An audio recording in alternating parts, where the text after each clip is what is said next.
Bonjour à tous. Donc, je suis Louise Charles pour l'Agence régionale de santé PACA. Je travaille à la direction des soins de proximité, qui est une direction qui s'occupe de tout ce qu'on appelle la ville ambulatoire. Et à ce titre, je travaille dans le cadre de la feuille de route de déclinaison de la stratégie décennale pour tous ces sujets ville et ambulatoire. Donc, quand on m'a demandé au même titre après que l'ARS Corse, quand on a demandé aux ARS de dire un mot sur la coopération et la coordination ville-hôpital, je voulais démarrer cette introduction par un point sur pourquoi la coopération entre les acteurs est importante. J'imagine que c'est évident vu que vous êtes tous là aujourd'hui, mais je voulais quand même vous en dire un mot parce qu'on a souhaité en dédier un axe spécifique dans notre projet régional de santé, dont vous savez qu'il est sur le point d'être publié après un long moment de concertation. Alors pourquoi cet enjeu de coopération il est un axe stratégique pour mieux répondre aux besoins de santé de la population, certes. On se rend compte qu'aujourd'hui, que ce soit dans les territoires où il y a de multiples acteurs, mais aussi dans des territoires où il y a de la tension sur l'offre, en fait, cette coopération, elle est indispensable. Elle est indispensable aussi parce que aujourd'hui et à l'avenir, les situations, notamment complexes de ce système de santé et des patients, nécessitent de prendre en compte la vision globale, une approche globale de santé. Et on a encore malheureusement dans notre système de santé des acteurs qui sont encore organisés encore un peu en silo. Et cette coopération, elle est donc indispensable. Alors c'est un des axes forts pour les prochaines années.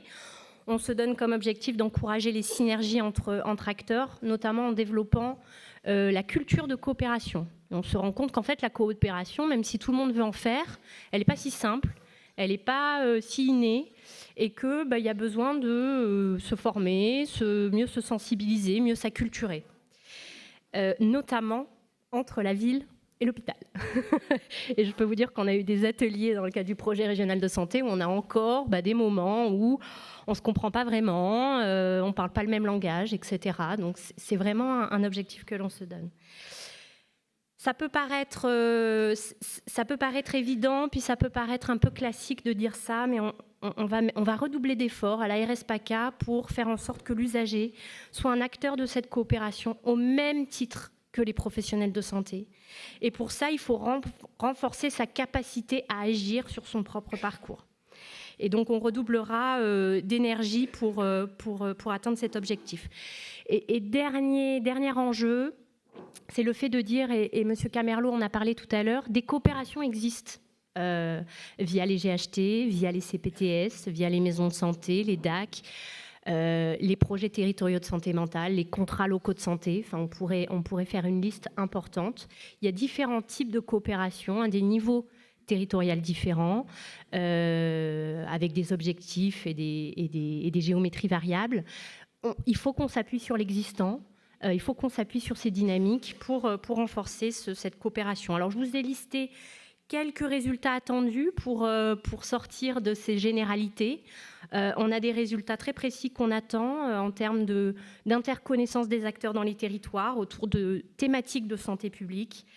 On souhaite que les acteurs, et ça je pense que c'est un défi pour nous, administration, c'est de rendre visible, lisible et compréhensible les outils, les dispositifs qui existent pour permettre cette coopération, pour soutenir cette coopération, développer de la formation à la coopération pour faire en sorte qu'il y ait cette acculturation, faire en sorte aussi que les patients et les aidants soient mieux impliqués dans les projets de soins, c'est-à-dire rendre compréhensibles aussi les projets de soins, et là il y a un sujet.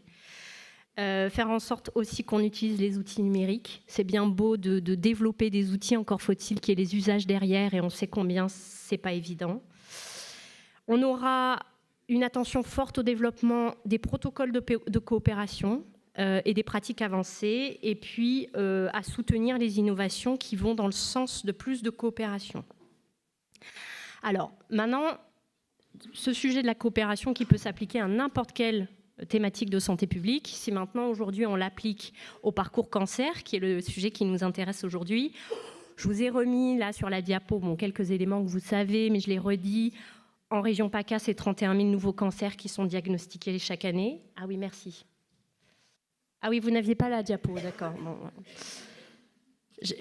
J'avais zappé qu'il y avait une télécommande à côté de moi. Merci Marie-Hélène. C'est 31 000 nouveaux cancers qui sont diagnostiqués, c'est à peu près 9% des cancers en France. Les cancers les plus représentés sont le cancer du sein colorectal et poumon chez la femme et la prostate et le poumon et colorectal chez l'homme. Donc, cette coordination, alors ville-hôpital, en fait, en l'écrivant dans ce diapo et en l'ayant relu ce matin, je me suis dit non, on parle de ville, mais on devrait parler de lieu de vie. Parce que ville, c'est un peu restrictif, on en oublie quand même le médico-social et les personnes âgées et en situation de handicap qui vivent aussi dans des établissements spécifiques. Donc j'aimerais dire plutôt lieu de vie hôpital. C'est un axe fort et de notre PRS, mais également, vous savez que la RS-PACA a une feuille de route qui décline la stratégie décennale cancer qui sera présentée tout à l'heure. On a une feuille de route avec des objectifs qui sont adaptés à la région PACA. Alors, je pense que c'est honnête de dire que des évolutions ces dernières années ont eu lieu qui témoignent d'avancées notables en matière de changement organisationnel, d'évolution des pratiques, et il faut le souligner. Pour autant, ces avancées, il faut quand même rester honnête, elles restent des avancées intéressantes, mais elles restent qu'un début. Et il reste des défis. Mais je voulais quand même les lister, vous en donner quelques exemples. On voit que dans les établissements de santé, la mise en place des infirmières de coordination permet réellement et de la coordination au sein de l'hôpital, ce qui est important, mais aussi du lien avec l'extérieur. On voit de façon épisodique, mais c'est pas grave, c'est un début, la mise en place de numéros de téléphone ou de hotline dans les établissements qui permettent aux médecins de ville de pouvoir joindre des spécialistes par rapport à leurs patients. Vous allez voir aujourd'hui, dans la journée, il y a des CPTS qui vont vous présenter ce qu'elles font en matière de cancérologie. Alors bon, certes, sur à peu près 80 CPTS en région PACA, ce ne sont que 4 CPTS qui ont un parcours en cancérologie. C'est un début. On espère qu'il y en aura davantage. Tout l'enjeu sera d'évaluer et de valoriser les résultats qui seront atteints pour inciter d'autres à prendre ce parcours. Toutes les CPTS ont des actions de prévention en matière de cancer. Donc ça, c'est à souligner, c'est une très bonne chose parce qu'en matière de prévention, on a encore beaucoup de choses à faire en région PACA et notamment en matière de dépistage. Vous avez 3 CPTS et 7 maisons de santé en PACA qui se sont lancées dans une expérimentation en matière de soins de support et de suivi post-traitement cancer. Donc ça, pareil, on a le DSRC qui a fait une évaluation très intéressante et qui montre que ce sont des acteurs, au même titre que les acteurs hospitaliers, mais des acteurs très intéressants dans cette mission-là. Des rencontres entre DAC, 3C et CPTS ont été initiées dans les territoires. Et puis, j'aimerais aussi vous dire que dans les avancées notables, il y a eu de très gros travaux auquel a participé OncoPACA en matière de parcours numérique, que ça y est, il y a un module IRCP qui a vu le jour et qui est en test à Gap, et que la suite sera bien entendu d'évaluer cet usage et de le généraliser. Est-ce que je peux te demander la diapo suivante? Voilà. Donc, il faut quand même se dire qu'il reste des défis, que malgré ces évolutions et ces avancées, il reste encore pas mal de choses à faire. Et donc, dans le cadre de notre projet régional de santé et également de cette stratégie décennale appliquée à PACA, nous nous sommes donnés... Alors, les objectifs que vous voyez à l'écran sont des objectifs véritablement sur le lien, sur la coordination lieu de vie hôpital. Il y a bien entendu des objectifs beaucoup plus larges sur la prévention, le dépistage, le suivi à long terme. Mais je vous en donne quelques exemples. Pour rester dans la cohérence de ce que je vous ai dit tout à l'heure, c'est améliorer vraiment la visibilité des acteurs sur les dispositifs et les outils. Et pour ça, la mise en place de répertoires et d'annuaires, même si ça a l'air d'être tarte à la crème, on a besoin à un moment donné que l'offre elle soit répertoriée, qu'elle soit lisible et qu'elle soit actualisée. Donc il faut qu'on arrive à relever ce défi. Il faut qu'il y ait des rencontres dans les territoires très opérationnelles parce qu'en fait, les acteurs, quand ils échangent autour de formations, autour de rencontres, c'est en se rencontrant, en échangeant les numéros de téléphone et en se parlant aussi parfois informellement, qu'on arrive à mieux comprendre ce que fait l'autre pour mieux coopérer. Il y a un gros sujet de limiter les hospitalisations évitables aux urgences et notamment de travailler sur le développement de l'expertise en oncologie dans les services d'urgence. Un gros sujet également sur le développement de la chimiothérapie orale à domicile et donc garantir et la prévention et le repérage précoce des effets secondaires. On souhaite également développer des formations interpro en oncologie parce que c'est en croisant les regards que c'est beaucoup plus intéressant et puis que ça permet justement après que la coopération soit plus facile. Il y a un sujet sur l'absence de médecins traitants. Vous savez qu'aujourd'hui, il y a une mission de l'assurance maladie par rapport aux patients en ALD qui n'ont pas de médecin traitant. Dans la même continuité, on souhaite mettre en place une procédure d'alerte quand un patient atteint de cancer n'a pas de médecin traitant. Étudier et expérimenter l'exercice mixte d'IPA. Vous allez avoir aujourd'hui un témoignage d'une IPA, mais on voit que les IPA aujourd'hui, quand ça fonctionne bien quand c'est à l'hôpital, et que le modèle IPA en ville, il est encore à définir et à en trouver le modèle économique. Donc peut-être un exercice mixte serait une solution. En tout cas, on va essayer d'y réfléchir. Et puis, pour terminer, comme je vous le disais, sur le parcours numérique, on a encore beaucoup de choses à faire, puisque pour que cette coopération, elle se fasse, encore faut-il partager de l'information, le partager avec le patient, avec son entourage. Donc, dernière diapo et j'en ai fini. Vous avez là, et l'idée, c'est pas de vous la lire, mais que vous puissiez après, vous récupérer bien entendu le diaporama. Vous avez là l'ensemble des travaux qui permettent de déployer cette stratégie décennale, les 4 axes de la stratégie décennale, la prévention, le fait de limiter les séquelles et d'améliorer la qualité de vie, le fait de travailler sur les cancers de mauvais pronostic et d'assurer des progrès pour tous. Ça donne lieu à, vous le voyez, un nombre important, 15 groupes de travail sur un nombre de thématiques extrêmement important. Ça va nous animer encore jusqu'à 2025. En tout cas, on a une feuille de route jusqu'à 2025 sur ce sujet. En 2025, on n'aura largement pas fini du tout ce qu'il faudra faire, mais ce sera un bilan d'étape. Et pour conclure, alors je souhaitais remercier toute l'équipe d'Oncopaca. Donc vous savez que c'est un partenaire clé de l'ARS. Pour mettre tout ça en place, en fait, sans vous, on n'y arriverait tout simplement pas.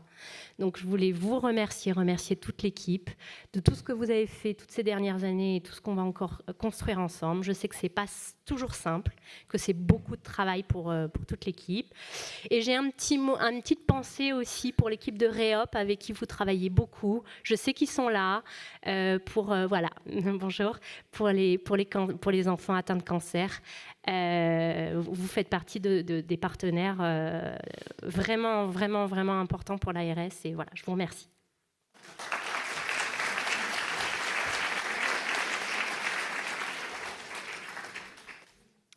Bonjour à toutes et à tous. Donc, je suis Dr Marilène Pietrisani. J'interviens en tant que référente du parcours cancérologie pour l'Agence régionale de santé Corse.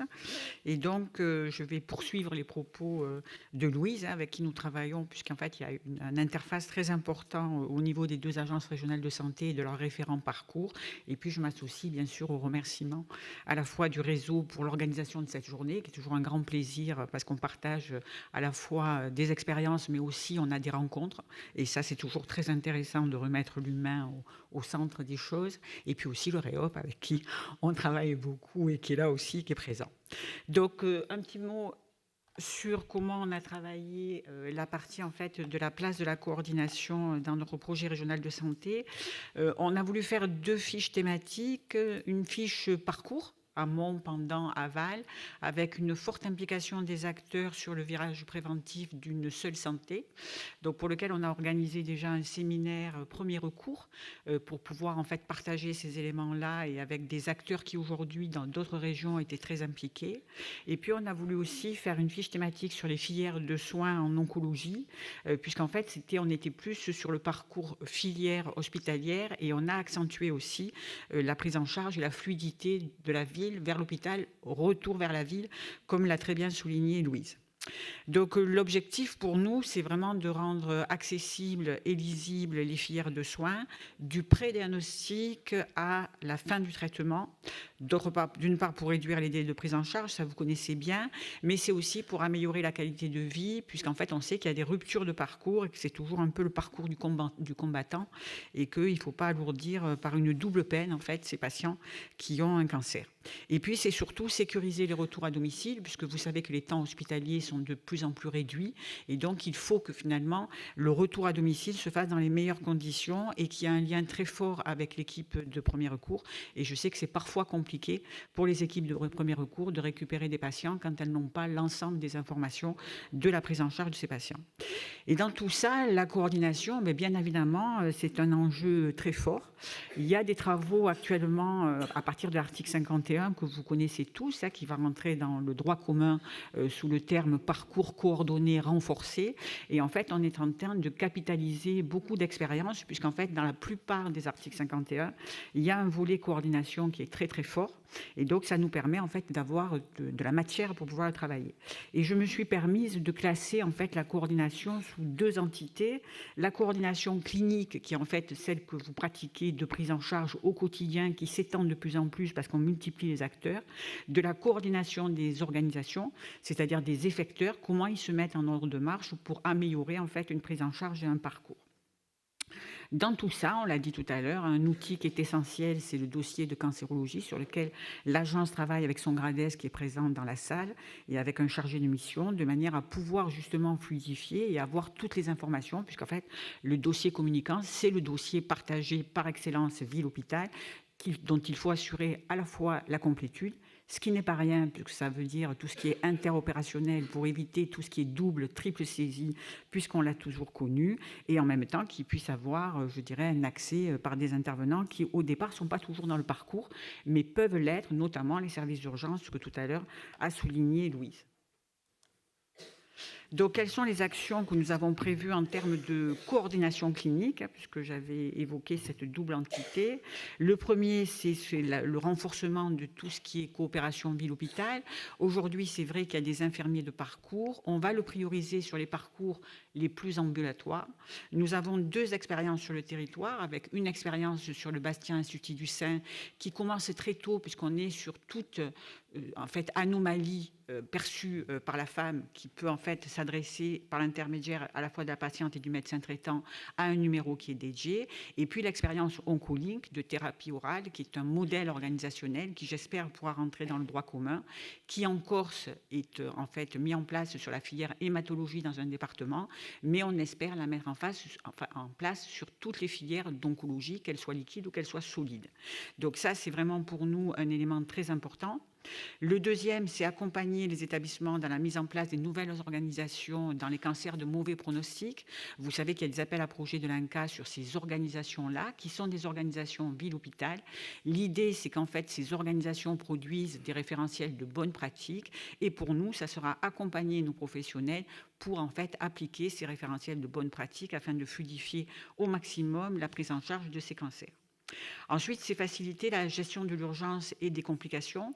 Et donc, en fait, ce serait vraiment de mettre en place dans chaque filière d'organes une organisation qui permette en fait de s'adresser directement aux spécialistes pour éviter le passage des urgences, de manière à pouvoir avoir des admissions directes. Et c'est aussi de travailler sur la télémédecine, puisqu'en fait, vous connaissez la géographie de la Corse. Et donc, on a 4 services d'accueil des urgences qui sont répartis sur le territoire. Et l'enjeu de la télémédecine est très important, puisqu'il permettrait en fait d'accéder à la compétence sans forcément déplacer le patient. Ensuite, c'est tout le volet des soins de support, le soin de support au moment de la consultation d'annonce, mais aussi le soin de support après cancer. Et pour la partie pendant le cancer, il y a forcément une réflexion à avoir aujourd'hui, puisque ces soins de support pour la région ont été vraiment centralisés sur l'hôpital avec l'accompagnement financier des MIC qui a été transverse. Mais aujourd'hui, il y a une réflexion à avoir sur leur développement, je dirais, à l'extérieur, puisque avec les traitements en fait courts, le patient fait moins de séjours à l'hôpital et il serait incohérent d'adresser le patient à l'hôpital, alors qu'en fait, il est pris en charge en ville. Donc nous, de ce côté-là, il y aura forcément une réflexion à avoir. Et puis après, l'après-cancer, avec avec le développement aujourd'hui des soins de support, puisqu'on a aussi des structures labellisées après cancer, et la nécessité d'avoir cette évaluation, parce qu'elle n'est pas toujours faite au moment de l'après-cancer, et on espère que la consultation de fin de cancer sera le temps privilégié à développer en fait cette évaluation, et ensuite de pouvoir adresser sur le territoire le patient au plus proche de son domicile. Et puis le dernier élément, c'est le dispositif d'appui à la coordination qui est présent aussi avec nous aujourd'hui pour la Corse, qui prendra en charge et qui prend déjà en charge les parcours complexes, qui est vraiment pour nous un observatoire sur lequel il nous permet de mettre en exergue en fait les ruptures systémiques sur lesquelles l'agence a un devoir d'action avec ses professionnels de santé. Et puis aussi la particularité de la Corse, c'est le fait qu'on a 15 à 20% de nos patients qui sont pris en charge sur le territoire continental, sur la partie continentale, et donc le DAC va être aussi le moyen de faciliter pour ces patients-là qui parfois sont en rupture parce qu'ils n'ont pas forcément l'équipe de premier recours, parce que c'est un vendredi et que c'est difficile le samedi dimanche, vous connaissez la problématique, de pouvoir en fait intervenir pour accompagner le patient au retour du domicile et vraiment faire ce lien avec ces équipes du territoire et de proximité. Le deuxième temps, c'est le place de la coordination que j'ai appelée organisationnelle. C'est vrai qu'au début, on a beaucoup parlé... Au début, on a beaucoup parlé de coordination et c'est vrai que parfois, je me permettais de dire, mais en fait, on coordonne quoi? Parce qu'en fait, tout le monde parle de coordination, mais finalement, on ne sait pas trop ce qu'on coordonne. Et donc, lors d'un atelier article 51, c'est vrai qu'on a des facilitateurs, ce sont des gens qui interviennent dans le débat et qui essaient d'accompagner les interrogations et la progression, en fait, de ce que nous appelons maintenant l'intelligence collective, pour le faire en français. En fait, elle a dit, mais en fait, pour qui? Par qui? Pourquoi? Et quel périmètre? On l'a évoqué tout à l'heure, on a une coordination différente dans une maison de santé, dans une CPTS, dans une région, dans un département. Et c'est vrai que lorsqu'on fait cet effort de dire, mais finalement, on coordonne, mais qu'est-ce qu'on coordonne? Et avec qui on va le coordonner? Et jusqu'où on va aller? Ça permet en fait de mieux comprendre aujourd'hui cet élément sur lequel on a cette sémantique très très large, mais qui est d'actualité. Et on voit la difficulté, quand on le travaille dans un passage au droit commun, de vraiment arriver à cerner les choses et de les cerner aussi, ça a été souligné tout à l'heure, sans faire un millefeuille, c'est-à-dire de rentrer en fait dans les trous de la raquette et d'essayer de voir comment on va irriguer ce système de santé, mais en raccrochant tous les éléments du puzzle pour éviter en fait de refaire les millefeuilles que vous avez parfois connus. Et souvent, en fait, on nous explique que l'administration est quand même assez, je dirais, friande de ce genre de dispositif. Donc, sur la coordination organisationnelle, on a deux éléments forts qu'on a voulu travailler. Le premier, c'est l'opportunité d'une réponse de proximité. La Corse a souvent des petites files actives et donc, voilà, par le fait de la faible file active, il y a je dirais, des adressages sur des centres qui sont, je dirais, mieux structurés, qui prennent en charge plus de patients avec la problématique des seuils, etc. Mais il y a quand même une réponse de proximité qui est parfois nécessaire et qui permet aussi de faire un maillage territorial. Et dans ce qu'on présente là aujourd'hui et qui est l'élément du débat de la journée, ce maillage territorial, il est essentiel en fait. Et quand on ne tire pas l'ensemble de l'écosystème vers la même direction, on n'y arrive pas en fait. On fait des systèmes cloisonnés et ça ne fonctionne pas. Donc nous, il y a deux réponses de proximité en région qu'on souhaite un peu expertiser.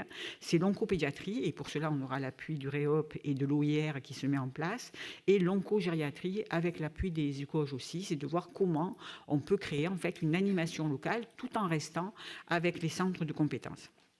Et la deuxième coordination organisationnelle, c'est d'amplifier les démarches qualité au sein des structures et auprès des professionnels de santé.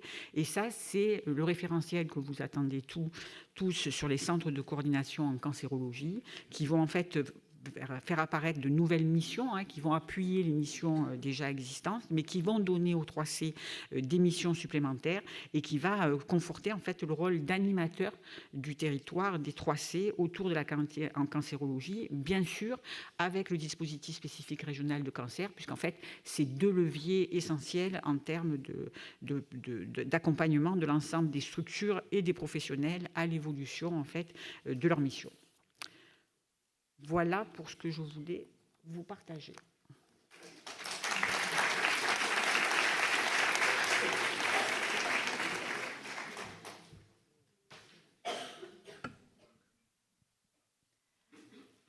Mais écoutez, merci en tout cas pour cette présentation qui était très très intéressante. Donc moi je me présente, je suis Erika Cassan, je suis la directrice de l'hôpital de Grasse et j'ai été en fait conviée pour participer à la modération de ces échanges, notamment avec vous, sur la question de la place de la coordination dans les projets régionaux de santé.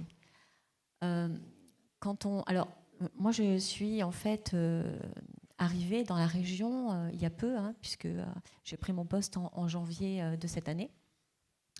Et c'est vrai qu'en tant que directrice d'hôpital, à chaque prise de poste, il y a une nécessité finalement de s'intégrer dans cet écosystème dont vous parlez, puisqu'on se rend compte que l'ensemble des questions de coordination varient d'une région à l'autre, dépend des acteurs, de l'organisation aussi des acteurs des libéraux notamment, leur intégration au sein de ces PTS, qui est quand même aussi une coordination, on va dire assez récente quand même. Avant cela, les MSP. Donc vous parlez de millefeuilles organisationnelles, et c'est vrai que pour nous, chefs d'établissement, il n'est pas toujours évident en fait de pouvoir comprendre intuitivement toutes ces organisations.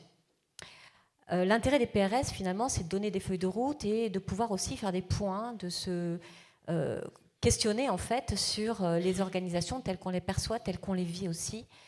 Et aussi, souvent, il est nécessaire de se recentrer sur le patient, parce qu'en réalité, c'est lui qui est au cœur de tout. Donc, je me suis intéressée à la façon dont le PRS 3 avait été... les travaux avaient été conduits. J'ai trouvé ça assez exemplaire puisque l'ARS en fait a souhaité faire participer un nombre important finalement d'acteurs issus d'horizons divers et variés, que ce soit des acteurs de santé, mais aussi des collectivités en lien et d'autres acteurs en lien plus ou moins direct avec cette prise en charge. Moi, je trouve que le parcours de soins en cancérologie est particulièrement remarquable en France quand même.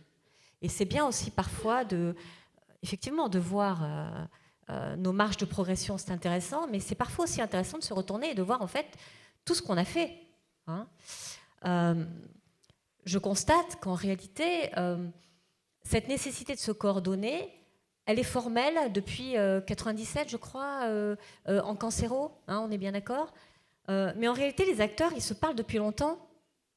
Et je pense que le parcours de soins en cancéro peut être un exemple qui peut nous amener finalement à nous interroger sur la démarche qu'on peut mettre en place sur les autres filières de soins. Je pense que les échanges ne concernent pas que la cancéro aujourd'hui, en tout cas ce qu'on doit avoir maintenant entre nous sur le PRS 3 et l'ensemble des PRS qui ont été mis en place. Mais le modèle de cancéro peut être un exemple quand même sur les autres filières de soins. Il me semble que c'est quand même intéressant. Et ensuite, quand on lit ce projet de PRS, puisqu'il n'est pas encore validé aujourd'hui, il est encore soumis à concertation, ce que j'ai trouvé intéressant, c'est que j'ai lu 7 règles d'or de coopération. J'ai trouvé ça plutôt amusant. Je ne sais pas si dans la salle vous les avez lues, ces 7 règles d'or, mais moi, je trouve ça assez questionnant quand même, parce que est-ce qu'on est vraiment obligé de fixer des règles, finalement, pour coopérer ? Vous avez fait travailler les gens, je pense que c'est eux qui ont souhaité en fait finalement rappeler ces 7 règles d'or. Et parmi elles, il y a des questions, il y a des valeurs, notamment le respect, l'écoute, la communication non violente. On est vraiment obligé de rappeler tout ça ? Si on fait un petit sondage là dans la salle et qu'on demande à tous ces coordinateurs, toutes ces personnes qui travaillent dans les 3C, parce que j'ai vu un peu le public, les 3C, des dispositifs, mais même des soignants qui sont amenés à coopérer dans des projets, posez-leur la question le nombre de fois dans leur parcours professionnel où ils se sont heurtés à quelqu'un en face d'eux qui ne parle pas le même langage, qui au bout d'un moment va s'énerver dans la réunion, quelqu'un qui va tout de suite penser que en fait vous faites ce que je fais, je comprends pas pourquoi on vous a créé. Vous voyez ce type de réflexion. Je pense que voilà, en fait, quand on a fait le projet régional de santé PACA, ça a été évident de dire il faut un axe, c'est ce que je vous ai dit tout à l'heure, sur la coopération. Et une fois qu'on a dépassé cette évidence, ce côté important, toutes les personnes qui étaient là et qui étaient là avec leur vécu, avec leur expérience, ont dit, en fait, il nous paraît important de rappeler, à titre d'exemple, et les personnes qui liront ce PRS s'en saisiront ou pas, mais on a besoin de rappeler que pour coopérer, il y a en effet besoin de rappeler qu'il y a des valeurs, des principes auxquels il faut absolument se raccrocher. Et voilà, je pense que dans la coopération, toutes les personnes qui souhaitent coopérer, elles sont animées par l'intention de bien faire. Mais après, on a tous notre formation, notre vécu, on manque de temps, et puis on a le cadre qui nous est imposé par notre direction, par l'organisation dans laquelle on travaille. Et tout ça sont en fait des contraintes, des freins plus ou moins conscients qui s'imposent. Et donc on a souhaité rappeler qu'on peut dépasser ces freins, etc. Voilà. Donc je vous invite, c'est vrai que je n'ai pas mis, alors si vous le souhaitez, je peux tout à fait compléter le diapo en rajoutant la slide avec les 7 règles d'or, et on vous le fera passer parce que vraiment je vous invite à les lire. C'était volontairement provocateur, hein. Mais on est tous d'accord. De toute façon, je pense que si on est tous là, c'est parce qu'on sait qu'il est essentiel de travailler ensemble, hein. Je pense que, pour reprendre en fait les échanges qu'on a eu dernièrement avec le docteur Di Palma, c'est plus optionnel, hein. Oui, bonjour. Alors effectivement, je vais parler pour le CHU de Nice et puis faire une petite focale sur le GHT 06. Je partage complètement le constat de la culture de coopération. J'allais reprendre le propos du docteur Di Palma. C'est plus une option de coopérer quand on doit travailler ensemble sur un territoire donné.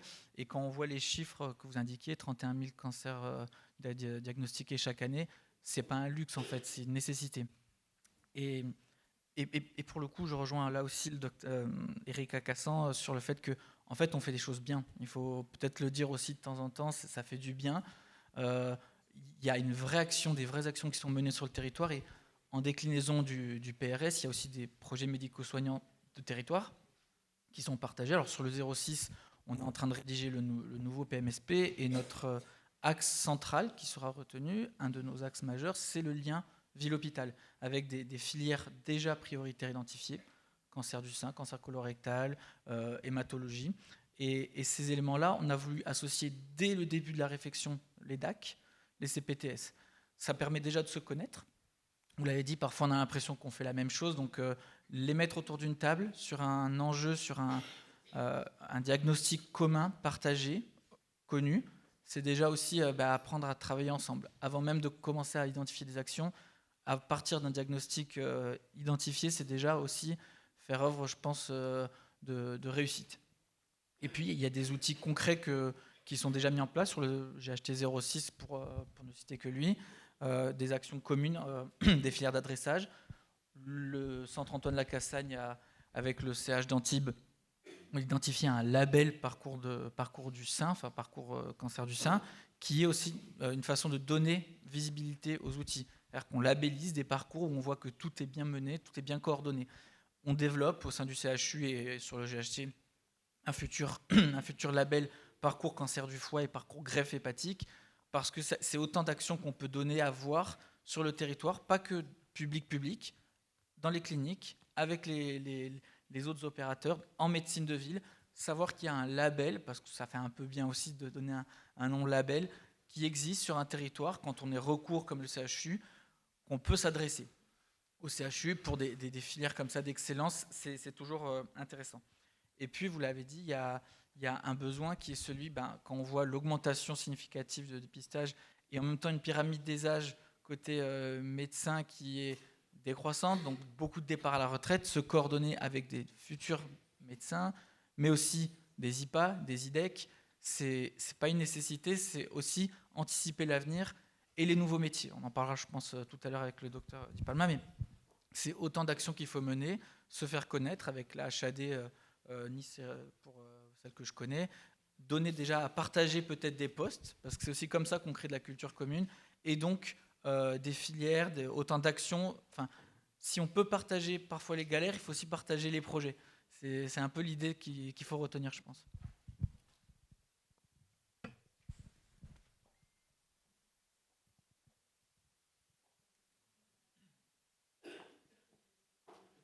Peut-être, voilà, s'il y a des questions ou des...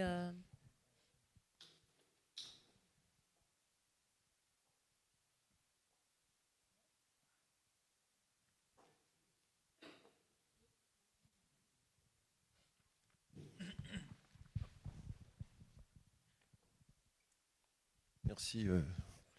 Wendling 3C14. La question est peut-être aussi est-ce que ce parcours ville-hôpital qui est bien décrit et dont la nécessité de coordination paraît évidente et nécessaire, est-ce que ça ne peut pas aller jusqu'à la notion de reprise de travail? Comment on peut intégrer le fait qu'au bout de ce parcours de traitement, est-ce qu'il n'y a pas comment organiser derrière la reprise de travail? Est-ce que là, il n'y a pas un souci de coordination? Alors, effectivement, on ne l'a pas évoqué parce qu'on avait présenté l'année précédente en fait, les feuilles de route stratégie décennale qu'a évoqué Louise, mais qui ont été faites dans toutes les régions à partir de la stratégie décennale. Une des actions fortes, c'est effectivement au niveau des reprises de travail. Il y a le volet maladie professionnelle, mais il y a aussi le volet, je dirais, c'est comment on reprend une vie normale après un événement qui est un cancer. En fait, c'était ça l'idée générale. Mais bien sûr que ça fait partie, je pense, des éléments sur lesquels il faudra intervenir et faciliter aussi, parce que là aussi, on a un peu une marguerite. Il y a plusieurs instances qui interviennent suivant le régime de protection sociale, qui fait qu'en fait, il y a à la fois le volet assurance maladie, assurantielle, mais il y a aussi le volet médecine-travail, et puis au milieu, il y a un employeur qui, entre-temps, a pris les dispositions. Et donc, effectivement, oui, vous avez tout à fait raison. Ça doit en faire partir. D'être ajouté, mais ce sera, je crois, présenté par l'INCa tout à l'heure, que y a une mission, un objectif fort sur le suivi à long terme, et donc aussi après cancer. Et puis, vous parlez du retour au travail. Il y a aussi, on peut faire le parallèle pour les enfants atteints de cancer. C'est après le retour à la vie normale, le retour à l'école, le développement de l'enfant, en prenant en compte d'éventuelles séquelles.